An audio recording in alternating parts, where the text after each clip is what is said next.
Hi, Shelly. Hi, Fraser. Welcome to my channel yet again. Thanks for having me and my festivities, my festive background. Yes, I did me it just for the too. video. Oh, really? Oh, well, people are lucky. Oh, well, they were, almost lucky. I don't know. Oh, Um, yeah, and that they're should be a back. thing. Almost lucky. They're back for the tops and the flops, or the what, The Shelly? mez and the yay. Yes, yes, yes. And today So this is the here, mez, yes, the mess. The mess. Although the some of mez. mine are worse than meh for sure. One of them is meh. Other ones are.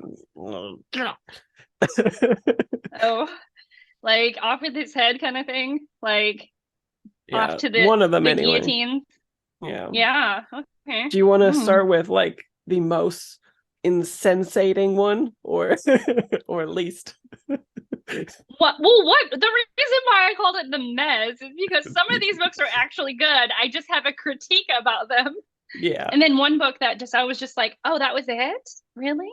Hmm. Okay. All So right. do you? What do you want to start with? Do you want to Let's. start with the scrunch face or do you want to Yeah, I start? want to get the one that should be thrown out of a window. I don't But even know if it's quite that. I was just like, oh, like that. That was me. mhm. Okay, so you want me to start or do you want to start? You start. Okay.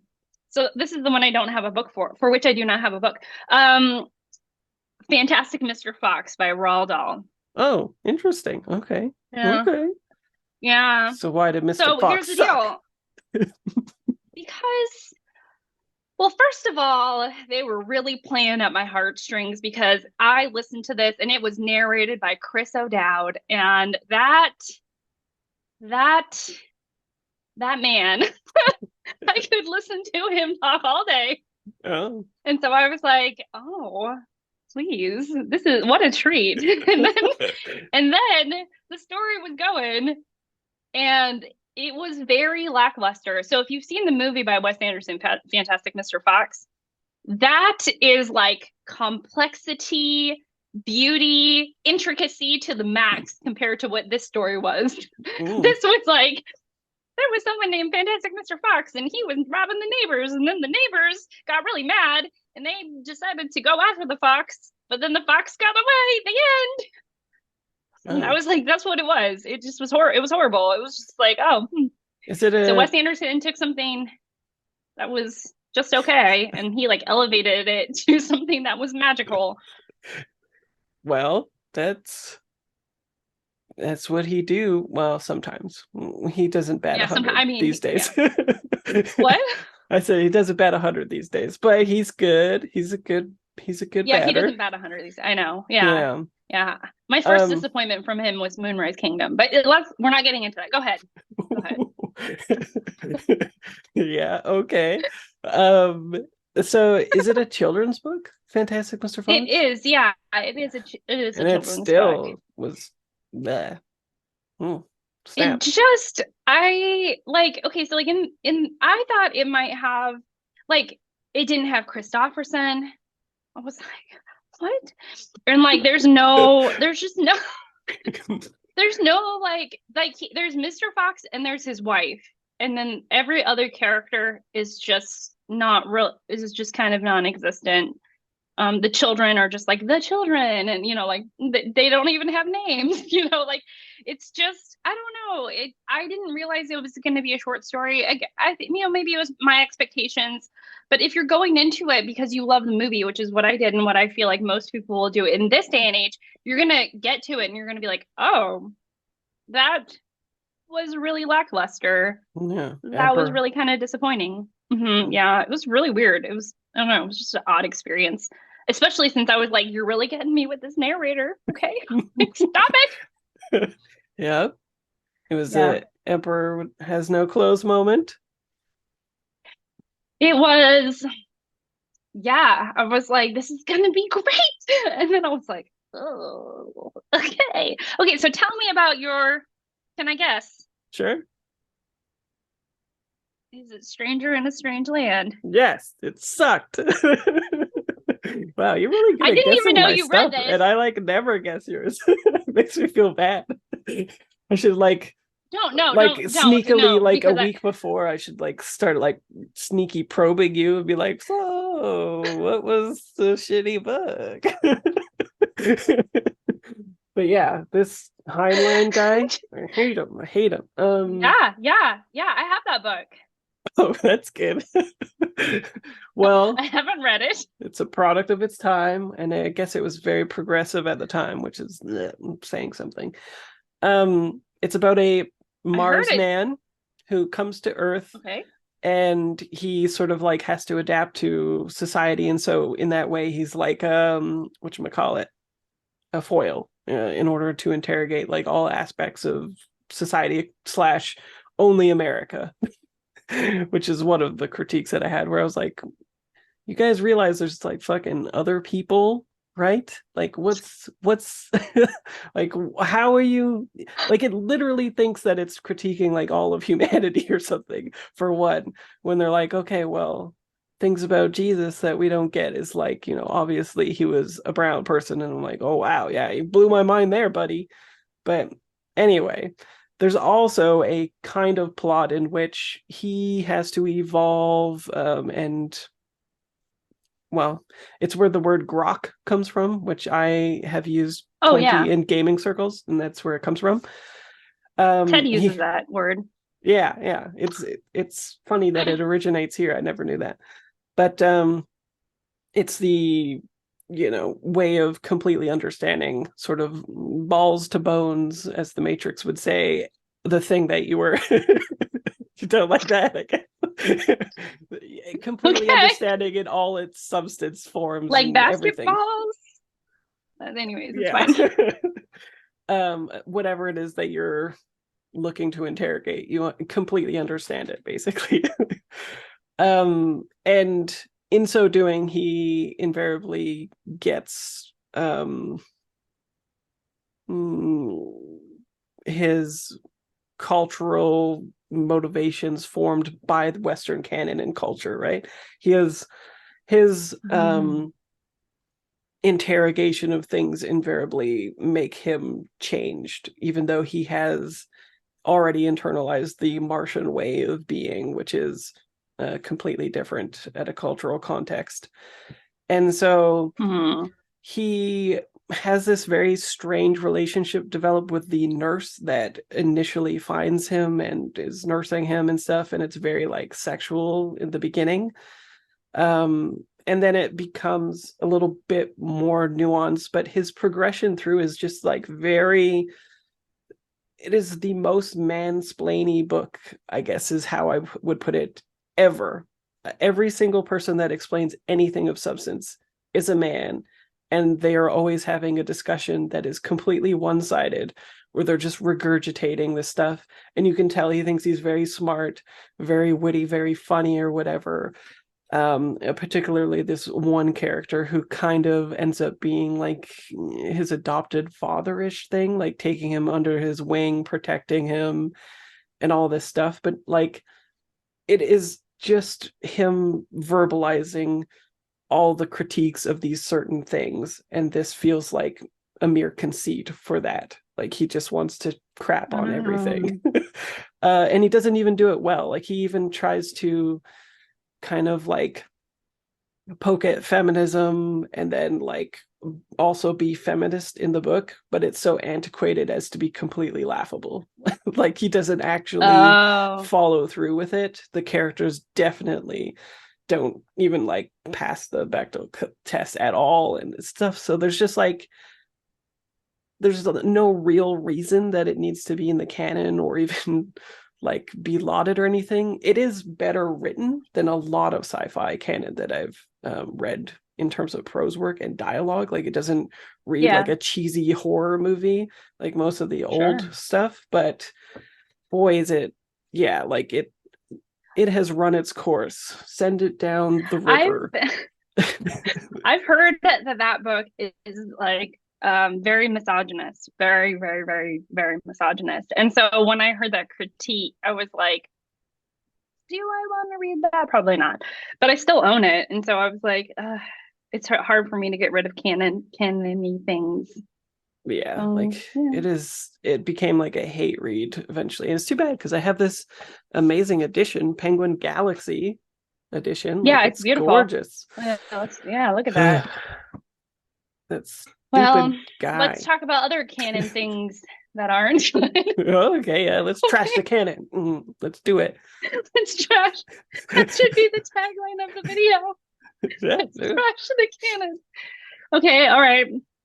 Well, I'm glad this is going up on your channel. This is not a bad book, but considering the amount of people that told me I will love it, and then it turned out to be what it was, I was like, really? Do you know what it is? We discussed it. I'm too busy worrying that I was one of the people that recommended it. No, you didn't. You Okay, didn't good. recommend it. You trashed it right along with me. I'm like, the book is coming. Okay, it's gonna be Viktor Frankl's Yeah, Man's Search for Meaning. Yeah. it Okay, definitely is, so man. Yeah. this, yeah, it's meant. I know because it's like there are parts of it that are very, very interesting. And oh, on the face of it, this is a very interesting book. Like it's what it's discussing is fascinating. However, it's more of an essay, I would say, or it's like somebody's graduate paper or something. And that's what you're reading. Like you're just reading his theory about logotherapy. And okay, so Viktor Frankl lived through the concentration camps, he lived through Auschwitz, and he was talking about basically maintaining hope through that experience. But he's not doing it in a way where he's telling you a story about the experience because he was like, there's too many of those out there. And this was written, a bit ago, so even more have come out. And so what he was more providing was insight into how you survived. And so like what your mindset needed to be in order to maintain hope even through dark times. But what it ended up being for me was a rather dry and very informative version of I think what we now know of today as, like psychology and like mindset and things like that. And it was done on the one hand, like the things that he talked about in the concentration camps when he's talking about his experience, that's the most interesting part. But he didn't even want to talk about the experience. He wanted to talk about the mindset and like where you're and the workings of the mind. So it was very much it was dry to me. It was dry. And And I yeah. remember it being very cold and efficient, which didn't provoke much, you know? Yeah, and then he kind of deviates and starts to talk about like other things, and I was like, we've evolved in our understanding of how psychology works that it even feels some of his stuff feels dated. And I think it would have been more impactful if he would have told his story in a more linear fashion and got to his point through his story, but instead he was more talking about the mindset and using his story to illustrate his points. And so Yeah. it just wasn't super effective for me. This is why we need to reorganize the canon, right? We need to Yeah, call yeah. what is Yeah, I pertinent. think that there are so many World War II books talking about the concentration camps that are so much more affecting, like Eli Wiesel's Night. I mean, to name one, you know, The Hiding Place by Corey Ten Boom. I mean, just like you could go on and on. And this is just to me, I don't understand why so many people have just like grabbed onto it. So, anyways, Yeah. yeah, it's not a bad book. It's definitely not a bad book, and I can see why people loved it. But for me, as like a narrative, it just as a narrative and character driven reader, I just was like, I don't get it. I don't get it. I'm sorry.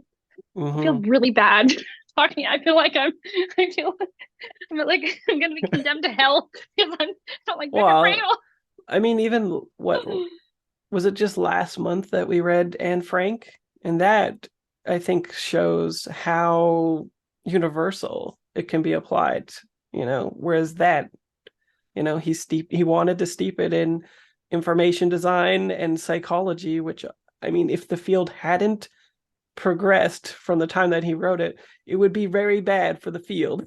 So, Yeah, yeah. And like I've even talked to Ted about some of the examples that he used. For example, like he was saying that when a man finally smoked his cigarette, it meant that he lost all hope. And then from that point on, he would deteriorate. And about 48 hours later, he was dead. And I was like, that's a really interesting observation. I wish you would have told me that in a story rather than to illustrate a point about when a man gives up hope. So, I mean, there were impactful parts. It just didn't always coalesce, or it didn't really coalesce to be like something that really stood out for me. different Yeah. different brains. True, true, true. All right, go ahead. I What's your next think one? I think you'll be able to see it Oh wait, coming. can I say can I a closing comment orbit? Wow. Yes. Jeez. You're really good at this. Yeah, by Becky Chambers. So again, this one might be, with along with the Viktor Frankl people, they might come for me. Yeah, they're gonna come um for you. I'm not gonna stand in their way. I'm just gonna be like, go ahead. wow. Okay. Feed me to the wolves. I really liked the first book because it was something novel to me. It was a ship that was tunneling and making like warp tunnels and whatever they were. I can't remember what they were calling it, but it was like some kind of sewing metaphor, I think. And the crew was really interesting. It was very eclectic, different species happening, lots of different like character arcs going on. And I was like, wow, I love these people. I love this ship. I love this concept. Let's go back there. And then this book was like, yeah, all of that, it's gone. So it's like, what, wait, Mm-hmm. what? So the AI in the previous ship, yeah, just walking about. The AI in the previous ship is one of the main characters, along with a minor character in the first book who is like a friend of the repair tinkerer type person. They are the main characters, as well as the partner of that person who we didn't know at all. It's a completely new character. And it's more about the AI acclimating to being in a actual body, being othered, making like a new identity, especially since she was like literally brand new. It was like factory reset AI. So it's a lot of acclimating. And then it alternates in a dual timeline with Jane's chapters in the past, in which she was born as a clone and how she came to be like free and in this position to help AI and kind of show how she is going to why she kind of cares about AI more than other people to go above and beyond to help. And that's all fine, but it's nothing new. It's not novel at all to me, especially the chapters with the clone stuff. It's like every clone story I've ever read, basically, where they're in a facility, they need to get out of the facility, hardship ensues, and they get out, and I already know the outcome because I'm reading the end of it at the start. So the AI stuff was more interesting, but it couldn't hold my attention as much. 70% into the story, it really gears up and it gets more interesting, but by then I was kind of checked out. So it definitely was a meh read for me. Like I think I did give it 2 stars, actually. I was like, I think I gave it 3 stars, but I'm pretty sure aspects of this didn't work for me enough that I gave it a failing grade. So yeah, there's that. I'm sorry, Yeah. but I'll I like that book as like an alternate opinion, but I haven't read a lot. Like for me, the clone stuff was very novel. I mean, it was novel, it was new because I haven't read a lot of sci-fi stuff. yeah. Well, So, like so yeah. the But I island. also remember, yeah, I liked all that stuff. And but however, I what one of your things was like, do you get back to the ship? Do you get back to the Wayfarer and all of those characters? And I was like, no, which is kind of one of my things that I was like bummed out about as well. But by the time I figured out that we probably weren't getting back to the Wayfarer, in any real or, unctuous way, then I was like on board with the story. So I enjoyed it. I quite enjoyed it.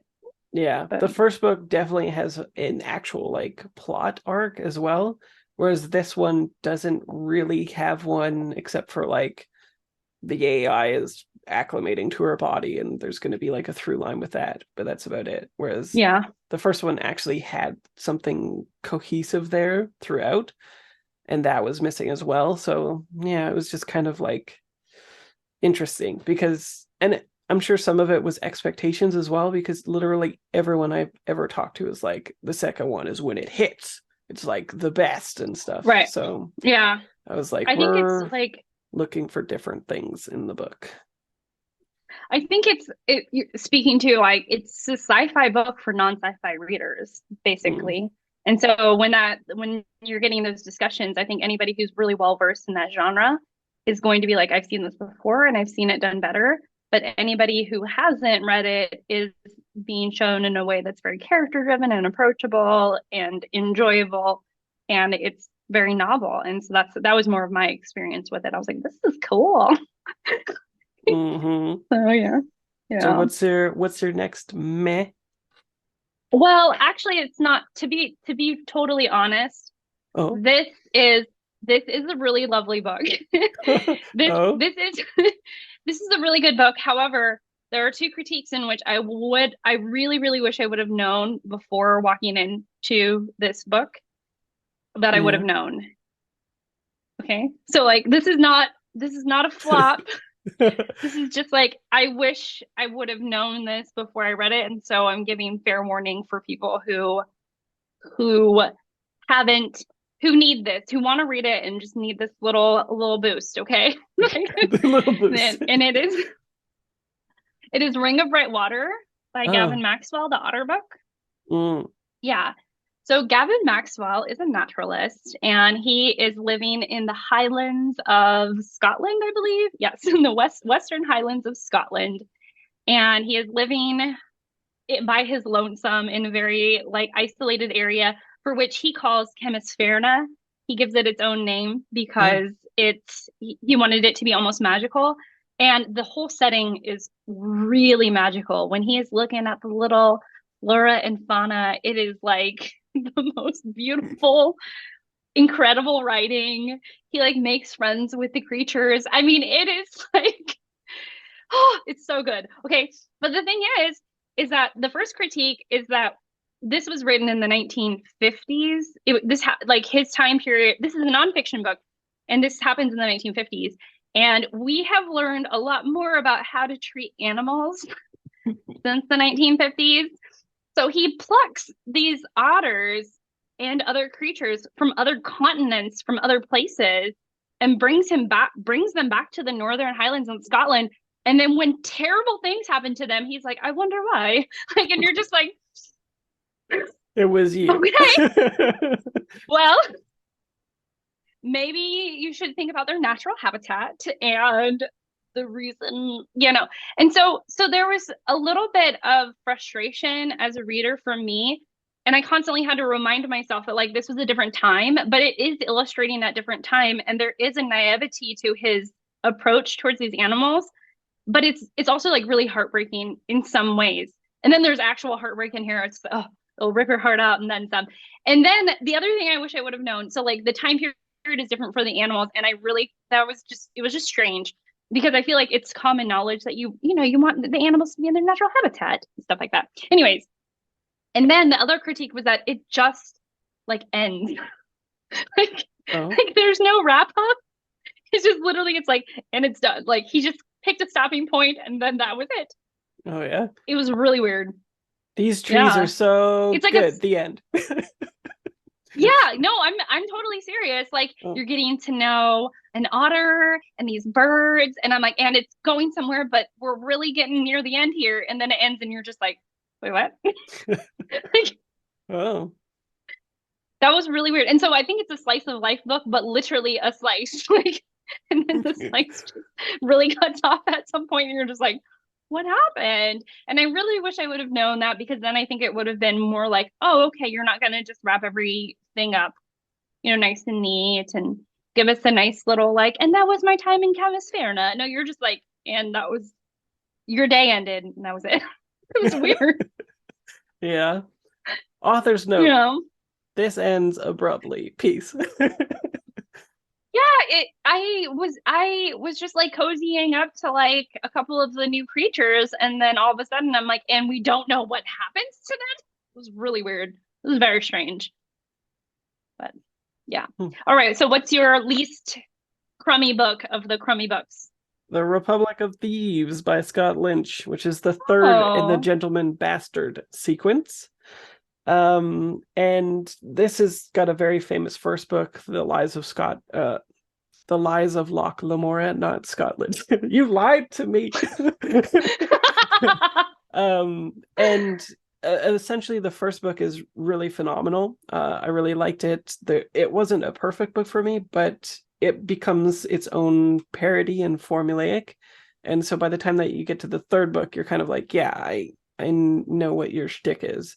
So I can kind of see why people enjoyed Oh. it over the long period, because when you haven't got a book in 5 or 6 years, you get to be back in that world. And even if it's formulaic, it doesn't really matter so much. But when you read them in order, 3 or 4 days apart or whatever, not even probably, it becomes very overt and apparent what is going on. Like he always has a certain amount of danger, and like you can always tell who is in danger of the characters based on the formula of the previous ones, which takes away some of the stakes. And you can always tell there's going to be like some kind of a shake up near the end where like what you thought was happening wasn't happening, and it's all very like machinations within Oh, machinations and stuff. But when you learn to right. expect it, you're kind of like eh. um and Yeah. so yeah, and the writing wasn't as good, the characterization wasn't as good, the setting wasn't nearly as good either. So it just, yeah, it went 4, 3, 2 stars. Republic Wow. of And it's a Thieves. great, it's a really pretty book too. So I'm like, wow. Yeah, it Yeah. is pretty, but unfortunately it is just not good. Just stick with the first book, which is, pretty good and seminal in its work of fantasy, urban fantasy. But, don't keep reading, or if you do, space them out years apart. Yeah. Yeah. Yeah. Yeah. Yeah. Mm-hmm. Well, thanks for sharing your flops, saving me time and money. Yeah. I'm here doing Except the I Lord's read work. one of your flops, so Yeah. yeah. Well, I will see you next time for more tops and flops or whatever we named them. That's part of the reason to come Yes, back, we should do tops obviously. and flops for the year. Tops and Yes, flops for the year. we should Yeah. do that. We Okay. will. We We will do will. that. That's what's Yes. happening. I just decided it right now. Sure, yeah, I'm down. Okay, well, thanks for All coming right. on. Yeah, Bye. thanks for having me. Bye.